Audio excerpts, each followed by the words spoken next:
My worst date ever. Why I'll never go again. I always believed that every date was a chance to find the one. You know, the one where everything just clicks, where the first moment is so right, you know it's going to be the start of something great. She looked perfect in the photos, and we had these amazing conversations online that made me feel like I'd finally met someone I could connect with. So, of course, I thought to myself, this is going to be one of those dates you'll look back on and say, that was the moment. We meet at this cafe I picked out because I thought it was cozy and quiet. It had the right vibe. I was pumped. This was going to be great. She was cute in person, actually, even better than in the pictures. Her smile, her laugh, the way she talked with her hands, everything felt natural. We sat down, started talking, and it was like we had known each other for years. We were laughing about nothing and everything. The conversation just flowed. She seemed smart, funny, down to earth. At this point, I was thinking, okay, this is it. This is the kind of date I've been waiting for. But then, slowly, something started to feel off. It wasn't obvious at first, just little things, like she asked a weird question about my sexual preferences, out of nowhere. At first, I thought, okay, maybe she's just a little more open than I expected, or maybe she's just trying to get to know me better. I didn't think too much of it. I mean, people have weird ways of starting conversations, right? But then the questions got more intense. She started asking things like, what kind of fantasies do you have? It was starting to feel like we were going way past the normal first date small talk. And I, being the idiot I was, thought, maybe she's just being adventurous. It's fine. I'll just roll with it. Then it went from weird to uncomfortable. She started talking about her fetishes, like full on describing roleplay scenarios that I didn't even know how to respond to. At first, I thought, okay, she's probably joking around. She's not serious, right? But no, she wasn't joking. She was dead serious. She went into detail, talking about things that were just out there, things I had never even considered before. It was like I had stumbled into a conversation that didn't belong at a cafe with a first date. It wasn't just quirky, it was crossing a line I didn't know existed. And it only got worse. The things she started saying weren't just a little unusual, they were concerning.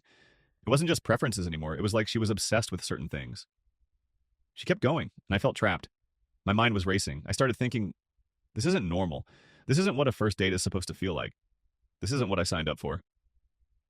I tried to steer the conversation somewhere else, but she would always bring it back, like she couldn't help herself. The more she went on about these scenarios, describing how they made her feel, I began to realize this wasn't just a weird conversation. It was a red flag, the kind that you can't just ignore. What's the worst moment you've had on a date? How did you handle a situation when things just didn't go as planned? Share your stories in the comments. The more she spoke, the more I felt like I was talking to someone who wasn't mentally well. It wasn't just a difference in taste or some harmless kink. It was starting to feel like she was completely disconnected from reality. I didn't want to be rude, but I could feel the panic rising in my chest. I needed out. I had to get out of there. That's when it hit me. I couldn't do this anymore. I couldn't sit through this conversation pretending everything was fine, when deep down, I felt like I was sinking into something I wasn't prepared for. I excused myself, said I wasn't feeling it, and stood up. She looked shocked, almost offended, like she couldn't believe I was walking away. Are you serious? She asked, clearly hurt. I nodded, quietly thinking, yeah, I'm serious. I'm not going to stay in this mess. I left the cafe, and as I walked out, I realized something. I wasn't just walking away from her. I was walking away from my own need to settle. I had been so desperate for connection that I was willing to ignore the things that didn't sit right. As I drove home, the weight of it all hit me. I had learned something important that day. It's better to be alone than to settle for something that doesn't feel right. I wasn't about to force myself into a situation just because I didn't want to be single. I get home, sit down on the couch, and immediately check my phone. I'm not expecting anything. She's probably moved on, or at least that's what I try to convince myself. But then there it is. A text. From her. Hey, I just wanted to check in. I don't think you really understood what I was saying earlier. I'm kind of hurt that you left like that. I blink at the screen, processing it, and then, for a moment, I actually feel bad. Like, was I too harsh? Was I overreacting? Maybe I could have handled it better, stayed and listened. Maybe it was just some awkward conversation that didn't need to be blown out of proportion. But then I read the next line. You didn't even give me a chance to explain. Crick, if you'd stayed, you would have seen how fun and open I can be. But it looks like you're just too scared to explore new things. That's when the knot in my stomach tightens. I'm not scared. I'm not the one who's confused. You're the one who's completely out of touch. I start typing, deleting, typing again, trying to figure out how to respond without sounding like I'm just some jerk. But nothing I type seems right. So I put the phone down and try to forget about it. I turn on the TV, but it's not working. My mind keeps circling back. I can't stop thinking about her words, the way she tried to twist it all into something I didn't understand. But then my phone buzzes again. This time, it's a voice message. Are you seriously ignoring me? I can't believe you're this immature. You had one shot and you blew it. Just because I'm honest about what I want doesn't mean you can just walk away and pretend I'm the problem. If you wanted something more casual, you should have said so. I'm not some girl you can just toss aside when things get uncomfortable. You're probably just like the rest of them, afraid of intimacy. I stare at the message. This isn't just a bad date anymore. This is manipulation. This is gaslighting. She's trying to make me feel guilty for having boundaries. She's trying to turn the tables so that I'm the one who's in the wrong. I don't respond. I don't want to. But I can feel the pressure building. It's like she's not going to let me go. The message is sitting there, the three little dots flashing like she's typing something else. I'm waiting for it, just knowing she's going to keep pushing. I feel trapped in a conversation that's not even happening. I tell myself to let it go, but of course, that's easier said than done. The next day, she's on my social media, liking every post, commenting on stuff I don't even remember posting. I'm starting to feel like I'm being stalked, but I can't figure out how to stop it.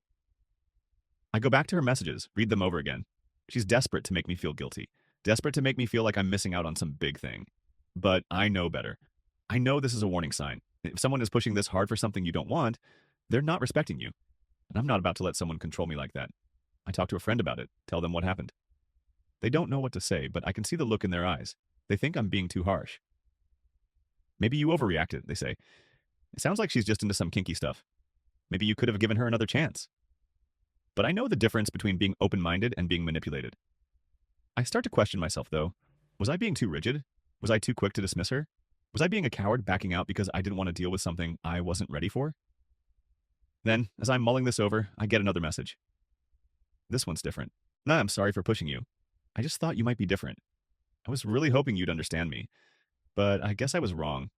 Maybe you just want the boring, vanilla relationships everyone else has. I'm not like that. I guess you'll never get it. She's playing the victim. Now, she's the one who's been misunderstood. She's giving me one last shot at redemption, as if I can just walk back in and pretend that none of this was a red flag. But it's too late. The more she says, the more I realize how right I was to leave. This isn't a misunderstanding. It's a full-blown personality clash, and I don't have the time to fix it. I finally respond. Not with an apology, not with any regrets. I keep it short. I'm not interested. Good luck. I block her. I feel a strange sense of relief. And that's it. I'm done. But then I sit there, staring at my phone. It's not over. She's still in my head. I don't care if she's gone, but she's got a part of me. The doubt. The questioning. Did I do the right thing? Did I let a chance slip away? I laugh bitterly. This is exactly why I'll never settle again. Because what I realized is, it's better to walk away from a mistake than to sit there hoping it'll turn into something else. And now I know. No more compromises. I'll never again settle for something that doesn't respect me for who I am. I'm done with trying to force myself into things because I'm afraid of being alone.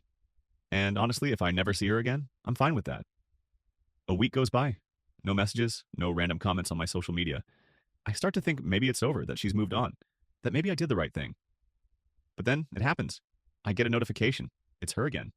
This time, it's an email. No text, no cute emojis, just cold, harsh words. I can't believe you've just shut me out like this. You think you're too good for me? You think I'm just some freak? You don't know anything about me. I'm not the one with the problem. You are. You'll regret this. That's it. That's all she says. The tone in the message, though, it hits a nerve. It's not just a message from some person I went on a bad date with. It's something deeper. She's trying to provoke me, make me feel something that's long gone. The weird part? For a second, I feel it. The guilt, like I'm the one who's the asshole for not giving her another chance. But then I snap out of it. Number. I'm not doing this. I'm not going down that road again. I delete the email and block her on everything.